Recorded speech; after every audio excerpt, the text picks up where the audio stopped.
de son éminence Fridolin Cardinal Ambongo, nous avons l'avantage de porter à votre connaissance que cette concession d'une superficie de 15 hectares, 21 à 16 centiares et 12 centimes a été acquise en 1948 par la congrégation des missionnaires d'Esquet pour des expériences agricoles.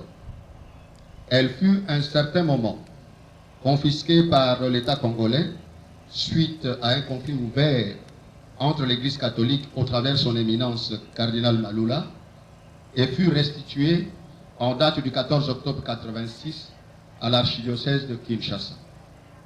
Pendant la période de la confiscation par l'État congolais, les locaux d'expérience agricole de la concession ont été occupés gratuitement sur ordre du maréchal Mobutu par la fondation Maman Mobutu et par l'ASBEL Aide à l'enfance défavorisée.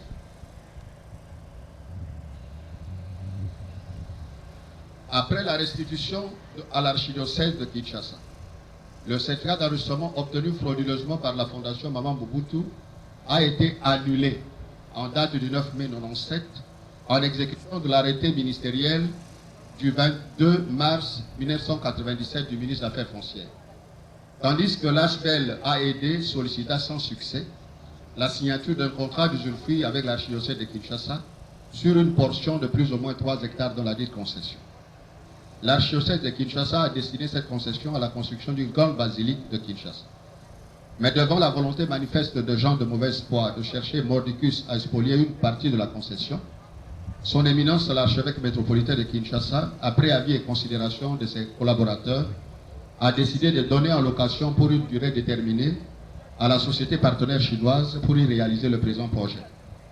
Il s'est de relever que le contrat signé avec la partie chinoise rentre dans le cadre de la stratégie de mobilisation de fonds pour la construction de la grande basilique que le peuple congolais en général et les catholiques en particulier attendent.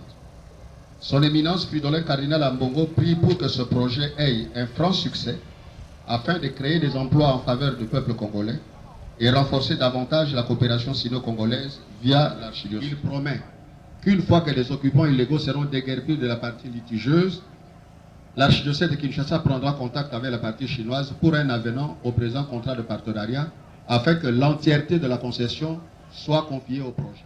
Il prie également pour que les Congolais qui travailleront dans le cadre de ce projet jouissent des meilleures conditions de travail, de standards internationaux, à l'instar de leurs collègues expatriés.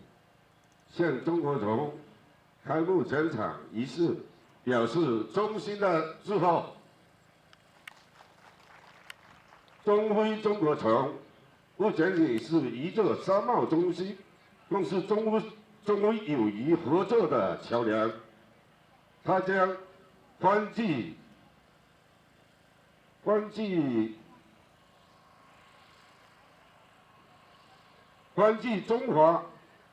中华文化的特色，促进中非经贸往来，